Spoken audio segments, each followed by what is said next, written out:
السلام علیکم حضور. کچھ لوگ کہتے ہیں کہ اگر اللہ تعالیٰ ایگزسٹ کرتا ہے تو پھر جو نیچرل ڈیزاسٹرز ہیں وہ کیوں نہیں روکتا؟ تو اس کا کیا سوال جواب؟ ہے. اللہ تعالیٰ کے دو قانون ہیں، ایک شریعت کا، ایک نیچر کا. قانون نیچر کا بھی تو اللہ تعالیٰ نے بنایا ہے، جی ٹھیک ہے. یہ ساری چینجز آتے ہیں، ڈیزاسٹر آتے ہیں، سب کچھ آتا ہے، یہ اللہ تعالیٰ کے قانون کے تحت ہی آ رہے ہوتے ہیں نا، ٹھیک ہے. یہ بھی تو سائنس ہے نا، سائنس کا اللہ تعالیٰ سے تعلق مذہب کا اس لیے ہے نا کہ زمین کے نیچے جو بعض پلیٹس ہیں وہ جب وہ ڈسٹرب ہوتی ہیں اس میں آتے ہیں چینج، ذرا سا ہلتی ہیں تو زلزلے آ جاتے ہیں، طوفان آ جاتے ہیں. تو وہ تو ایک نیچرل پروسیس چل رہا ہے، ٹھیک ہے. لیکن بعض دفعہ یہ ہے کہ اللہ تعالیٰ اسی نیچرل پروسیس کو اپنے نبیوں کے لیے نشان بھی بنا دیتا ہے، ٹھیک. حضرت مسیح علیہ السلام کو اللہ تعالیٰ نے فرمایا کہ زلزلے جو آئیں گے اس زمانے میں وہ ایک تو زیادہ آئیں گے جو نارملی پہلے آ چکے ہیں اس سے، اور بعض نشان بتایا کہ فلاں فلاں دن کو آئیں گے یا فلاں اتنے عرصے میں آئیں گے، اس ٹائم پیریڈ میں وہ آئے. وہ نشان تھے حضرت مسیح علیہ السلام کے لیے. اب وہ کوئی ایسی چیز تو نہیں چاہیے، کوئی سپر نیچرل چیز واقعہ ہو گئی، ایک نیچرل چیز ہی تھی نا. لیکن حضرت مسیح علیہ السلام کو اللہ، اور ابھی تک فورکاسٹ اس کے بارے میں نہیں کر سکتا، زلزلوں کے بارے میں نہیں کر سکتے، لیکن حضرت نے فرمایا کہ آئے گا اور اتنے عرصے میں آئے گا، اور وہ آئے ہیں. جی تو اس کا مطلب وہ نشان دکھانا چاہتا تھا اللہ تعالیٰ کہ جو میرا قانون قدرت ہے وہ میں اس کو اپنے ایک نیک بندے کی نشانی کے طور پہ بھی ظاہر کر رہا ہوں، ٹھیک. تو نیچرل ڈیزاسٹر ایک اس طرح بھی آتے ہیں. اب وہ جو آیا چلی میں آیا، مثلا اس زمانے میں تو حضرت مسیح علیہ السلام کا پیغام پہنچا بھی نہیں ہوگا. اس کے بعد انڈیا میں زلزلہ آیا، حضرت مسیح نے فرمایا کہ جو چلی کا زلزلہ تھا وہ بھی میری نشان کے طور پہ تھا، کیونکہ اللہ تعالیٰ نے فرمایا کہ نشان آئیں گے. اب تم زلزلوں کی یہ ارتھ کویکس جتنے ہیں ان کی ہسٹری دیکھ لو تو پچھلے 1000 سال میں اتنے نہیں آئے جتنے پچھلے 100 سال میں آئے ہیں، ٹھیک. اس لیے کہ حضرت نے فرمایا تھا اب آئیں گے اور میرے نشان کے طور پہ آئیں گے، اور دنیا بگڑ رہی ہے اس لیے آئیں گے، ٹھیک ہے. تو یہ تو دنیا کو بتانے کے لیے تو اپنی اصلاح کر لو اس لیے آتے ہیں. اور اس میں پھر جب آتے ہیں تو کیونکہ لا آف نیچر بھی چل رہا ہوتا ہے ساتھ، تو اس میں پھر تباہی بھی ہوتی ہے، دوسروں کو مطلب ہے کہ دوسروں کے ساتھ پھر جو بعض دفعہ نیک لوگوں کو بھی نقصان پہنچ جاتا ہے، ٹھیک ہے. لیکن حضرت مسیح نے فرمایا کہ جو ایک ان زمانے میں جو نشان کے طور پر آپ نے پیش گوئی کی تھی، زلزلہ آیا انڈیا میں، کانگڑے کا زلزلہ کہلاتا ہے، بڑا سخت زلزلہ تھا. اس میں ایک احمدی بھی اس کے نیچے دب گیا. اب بھی ہوتا ہے کہ بہت سارے لوگ دب جاتے ہیں نیچے. ایک تو یہ ہے کہ مثال کہ اس میں نقصان احمدیوں کو نہیں پہنچا، ایک دبا بھی لیکن اس کو اللہ تعالیٰ نے بچا لیا، وہ نیچے سے سالم نکل آیا.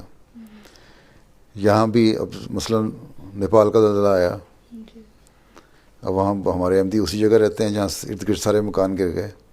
اللہ فضل سے کسی احمدی کو نقصان نہیں ہوا اور لوگ بہت سارے اندر دبے ہوئے ہیں. گو کہ ہمارا ایمان اب احمدیوں کو اتنا نہیں رہا جتنا اس زمانے میں تھا، لیکن اس کے باوجود اللہ تعالیٰ نے بچایا. تو اللہ تعالیٰ بچاتا بھی ہے. اور پھر یہ بھی ہوتا ہے کہ بہت سارے ابھی اسی نیپال کے ضلع میں اب کہتے ہیں کہ بچوں پہ کیوں آ جاتا ہے. میرا اپنا خیال ہے کہ بچے بہت سارے بچ بھی جاتے ہیں، کہ ایک 18 مہینے کا بچہ اور ایک اس سے ذرا بڑا، سارا خاندان ختم ہو گیا، اور اسی جو ڈیبری تھی اس کے اندر سے دونوں بچے ٹھیک ٹھاک سلامت نکل آئے. تو یہ اس چیز کو اگر سمجھ لو نا کہ نیچرل ڈیزاسٹر تو آتے ہیں لیکن اللہ تعالیٰ کے قانون کے تحت ہی آتے ہیں، اور اللہ تعالیٰ نے اس زمانے میں نشان بھی بتائے ہوئے ہیں. تو یہ نہیں کہ اللہ تعالیٰ تباہ کرنا چاہتا ہے، لیکن اب پھر یہ بھی سوال اٹھ جائے گا اچھا نہیں آتے تو پھر ہر شخص ہر بیماری سے کیور کیوں نہیں ہو جاتا؟ ایک شخص سے تم بیماری کا علاج کرتی ہو، ڈاکٹر کرتے ہیں کتنے % ڈاکٹر کیور کر لیتے ہیں؟ سرٹن پرسنٹیج اگر 52-53% بھی ہو تو کہتے ہیں ہمارے رزلٹس اچھے آ گئے، ٹھیک ہے. تو یہ چیز دیکھنے والی ہے کہ نقصان کتنے ہیں اور فائدے کتنے ہیں. تو اس میں یہ بھی سوال بھر بعد میں اٹھ سکتا ہے کہ اچھا نیچرل ڈیزاسٹر نہیں آتے تو بیماریاں بھی نہیں آنی چاہیے، بچے پھر چھوٹی عمر میں فوت بھی نہیں ہونے چاہیے، بچوں کو بخار بھی نہیں ہونا چاہیے، وہ معصوم ہوتے ہیں۔ پھر اب تو کیونکہ سائنس نے ترقی کر لی ہے، علاج ہیں، اس لیے جو لائف سپین بہت بڑھ گیا انسان کا، ایوریج زندگی پہلے 30 سال ہوتی تھی، اب ہو گئی ہے 70 سال۔ تو اس میں دیکھ لو اللہ تعالیٰ نے سائنس میں ترقی دے کے تو انسان کو سہولت بھی تو دے دی، بچا لیا۔ اسی طرح زلزلوں میں بھی بہت سارے، مثلا جاپان میں زلزلے آتے ہیں تو وہاں اللہ تعالیٰ نے عقل دے دی کہ اس طرح کی بلڈنگ بناؤ تو بچ جاؤ گے، اس میں سے بچ جاتے ہیں۔ تو یہ چیزیں، دونوں چیزوں کو الگ الگ رکھو۔ اللہ تعالیٰ تو ہے لیکن اللہ تعالیٰ کا ایک اپنا قانون نیچرل بھی چل رہا ہے۔ اگر کوئی زندگی میں مرے ہی نہ، سارے زندہ رہیں اور نئے بچے پیدا ہوتے چلے جائیں، تو دنیا کی بات ہی اس کو برداشت نہیں کرتے۔ پھر کہو کہ اللہ تعالیٰ کہتا ہے میں خوراک دیتا ہوں تو زمین تو ختم ہوگی، سارے اب کھانے پیئیں کہاں سے؟ تو ایک پروسیس ہے جو چل رہا ہے نیچرل۔ ہاں اللہ تعالیٰ یہ فرماتا ہے کہ اگر تم مجھے مانتے ہو، میرے پہ یقین رکھتے ہو، اور تمہیں مذہب پہ یقین ہے، خدا تعالیٰ کی ذات پہ یقین ہے، اس کی تم عبادت کرتے ہو، تو جو تمہیں نقصان بھی پہنچے گا نا اس ڈیزاسٹر سے یا کسی بھی وجہ سے، تم جب مرتے ہو، جب تم میرے پاس آؤ گے تو اس کا، ہمارا تو ایمان یہ ہے نا کہ آخری زندگی ایٹرنل لائف ہے نا، وہ مرنے کے بعد ہے۔ تو جب میرے پاس آؤ گے وہاں تمہیں میں ریوارڈ دوں گا۔ جو دوسرے مر رہے ہیں وہ وہاں جائیں گے تو جس طرح اس نے کہا تھا وہ دوزخ میں بھی جائیں گے، ان کی سزائیں، کیونکہ وہ صحیح کام نہیں کر رہے۔ اب حضرت صلی اللہ علیہ وسلم کے زمانے میں تو کوئی نیچرل ڈیزاسٹر نہیں تھا نا لوگوں کو، کافروں کو نشان دکھانے کے لیے۔ وہاں کیا تھا؟ حالانکہ نشان تو سب سے بڑے وہیں آنے چاہیے تھے، وہاں جنگ کا نشان اللہ تعالیٰ نے دیا تھا۔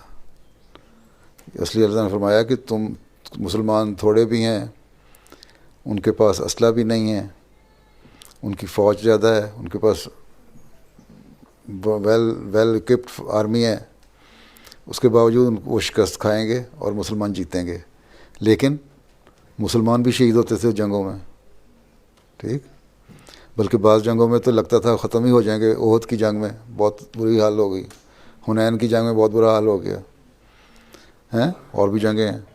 لیکن جو شہید ہوئے اللہ تعالیٰ نے ان کے ساتھ ہی قرآن شریف میں فرما دیا کہ ان لوگوں کو میں جنت میں دوں گا، ان کو مردہ نہ کوئی، زندہ ہیں، ہمیشہ کے لیے زندہ ہیں۔ اور جو کافر مر رہے ہیں وہ جہنم میں جائیں گے، ٹھیک ہے۔ اب یہ فرق ہو جاتا ہے اللہ کو ماننے والے اور نہ ماننے والے میں۔ اگر نیچرل ڈیزاسٹر میں بھی کوئی مرتا ہے اور اللہ کو یقین رکھنے والا ہے تو اللہ تعالیٰ نے اس کا ایک ریوارڈ رکھا ہوا ہے آگے جہان میں، دوسرے کے لیے سزا رکھی گئی۔ اس بات پہ یقین آ جائے تو پھر اس کانسیپٹ کو سمجھا جا سکتا ہے۔ ٹھیک، السلام علیکم۔ اسلام سے نہ بھاگو، راہ خدا یہی ہے، اے سونے والوں جاگو، شمس الضحیٰ